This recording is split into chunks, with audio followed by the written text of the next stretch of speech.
Nostalgie. Quand je vous évoque ce mot, ça vous fait penser à quoi? Pour certains, ça sera des souvenirs, des bons moments. Pour vous donner un exemple, j'ai le souvenir de moi jouant dans la neige en plein hiver. Ce jour-là, c'était mon anniversaire et en rentrant à la maison, ma maman avait préparé des crêpes et autant vous dire que ça m'avait marqué. Il est bon de se rappeler des jours heureux, ce qui nous a fait sourire par le passé. Pour autant, est-ce une si bonne chose? En soi, si c'est de temps à autre, il n'y a aucun problème. Mais si on s'engouffre dedans, si on ne fait que penser à ça, si on ne profite pas du moment présent, plein de questions peuvent se poser dans nos têtes et c'est le sujet que nous allons aborder dans cette vidéo. Pourquoi la nostalgie est destructrice? On va d'abord commencer par exposer plusieurs situations et pour cela je vais vous redonner un exemple. En 2021, j'ai effectué un stage d'accueil dans un musée avec un de mes amis dans le cadre de mon bac. J'ai de bons souvenirs avec cette période car on a beaucoup rigolé, on a fait quelques conneries, volontairement comme involontairement, sauf que ça ne nous a pas empêché de passer un bon moment. Maintenant, vous devez sans doute vous dire que ce que je raconte, c'est un bon souvenir. Eh bien, j'ai oublié de vous mentionner quelques détails. Pendant nos journées, nous étions les deux seuls à gérer le musée et durant ces dernières, nous n'avions pas beaucoup de visiteurs, cela tournait entre 1 ou 2 visiteurs par jour, ce qui rendait les visites assez rapides, à compter que les visites étaient gratuites. Nous n'avions pas de connexion si jamais on voulait passer le temps et nous n'avions pas de quoi boire, pas de café, pas de thé, rien. Parmi les critères que je vous ai cités, on est d'accord que de ce sens-là, ça peut être très chiant. Dans ce souvenir-là, je retiens plus les moments où je me suis amusé au lieu de ceux où j'ai pu m'ennuyer. C'est là que l'on se rend compte que l'on retient, qu'on ne veut garder que le meilleur dans la nostalgie. Parce que en soi c'est vrai, imaginez que vous vous sentez vraiment mal et que vous voulez vous remémorer un bon moment. Forcément, quand vous allez penser, c'est le positif qui va ressortir en priorité. Bien que des souvenirs tristes existent, et notamment des traumatismes qui peuvent rester ancrés dans notre mémoire, du genre la perte d'un proche, une épreuve difficile, etc.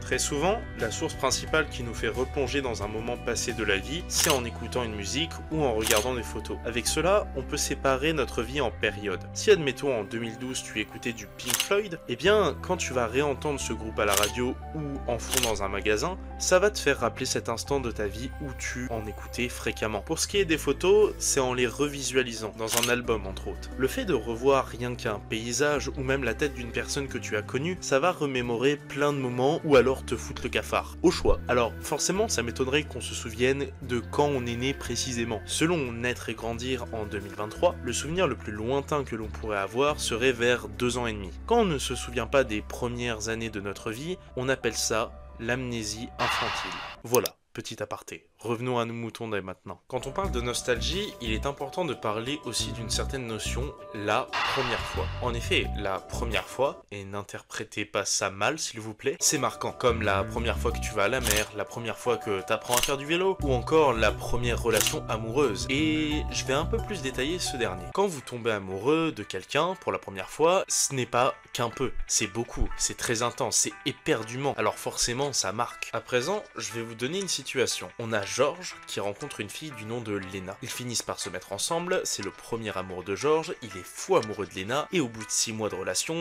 ça casse. On est d'accord, ça fait mal, même si ça représente peu dans une vie en temps normal. Plusieurs années après, Georges a la chance de rencontrer une autre fille que l'on va nommer Mélissa. Le courant passe très bien, même la relation est solide, ça fait 2 ans qu'ils sont ensemble, cependant un problème réside, il n'arrive pas à ressentir la même intensité qu'il avait pour son premier amour.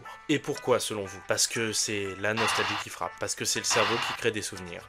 Parce que c'était une étape intense. Attention, je ne dis pas que Georges n'est pas heureux avec Mélissa, il l'est, sinon la relation se serait cassée. À part si elle est toxique. Étant donné que Georges a subi un choc émotionnel, la perception n'est pas la même. Je ne dis pas que toutes les personnes sont comme ça, car il y a certaines personnes qui ne ressentent rien après la rupture du premier amour. C'est possible. Également, il y a autre chose que l'on parle lorsqu'on évoque la première fois, c'est quand on regarde un film, quand on joue à un jeu, ou quand on écoute une musique. Ce que je veux dire, c'est que notre vision sur un film ou un jeu vidéo ne sera pas la même la première fois qu'à la 4e fois. Il y a plusieurs critères qui rentrent en compte, que cela soit positif, en comprenant des aspects de l'histoire que nous n'avions pas compris dès le départ, ou négatif par exemple si cela a mal vieilli. Pour prendre mon expérience en compte, je suis très nostalgique des What the Cut ou des anciens JDG. Cependant, sur la forme, ça a mal vieilli, notamment à cause de la qualité de l'image. C'est là qu'il faut quand même faire attention, car la nostalgie, ça peut biaiser notre avis. On peut très bien aimer un art par nostalgie, mais qui est objectivement moyen, voire médiocre. Tout comme dans le sens inverse, on ne peut pas aimer une chose parce qu'on en a un mauvais souvenir, mais en refaisant faisant ou revoyant ou autre mot commençant par re, bah au final on peut bien l'aimer. Pour être plus concis dans mes propos, j'ai eu des jeux vidéo qui m'ont laissé sur une touche assez moyenne, et pourtant en y rejouant, je trouve que c'est de très bons jeux. A l'inverse, il y a des jeux que j'ai bien aimés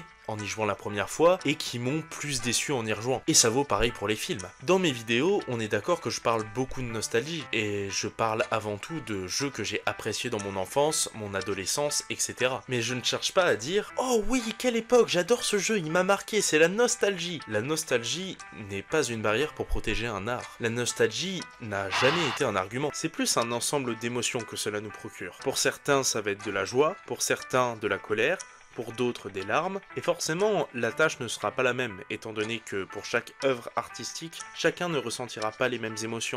Pour n'importe quelle chose, un défaut sera toujours apparent. Les jeux que j'ai traités ont tous des défauts, et c'est indéniable. Et si ça se trouve, dans 5 ans en y rejouant, j'aurai sans doute remarqué des défauts supplémentaires. C'est ça le réel problème avec la nostalgie, c'est qu'elle nous laisse sur un avis non mis à jour, comme si on restait bloqué sur quelque chose. En pensant toujours au passé, on n'avance pas, on reste fixé sur une idée inchangée. On ne profite pas de l'instant présent. On dit du mal, tout ça parce que ce n'est pas comme on voudrait que ça se passe. On dit que tout était mieux avant et que ce qui se fait actuellement, c'est nul. Ce n'est pas à la hauteur de ce que nous avons vécu à l'époque. On ne se construit plus en faisant de nouvelles rencontres, en découvrant de nouveaux horizons. Il faut apprendre à tourner la page car c'est nécessaire pour continuer à écrire l'histoire de notre vie, notre histoire. Et accepter le monde qui nous entoure et qui change, qui se prolifère autour de nous. Comme dirait Jacques Ferron, il vaut mieux garder la nostalgie d'un paradis en le quittant que de le transformer en enfer en y restant.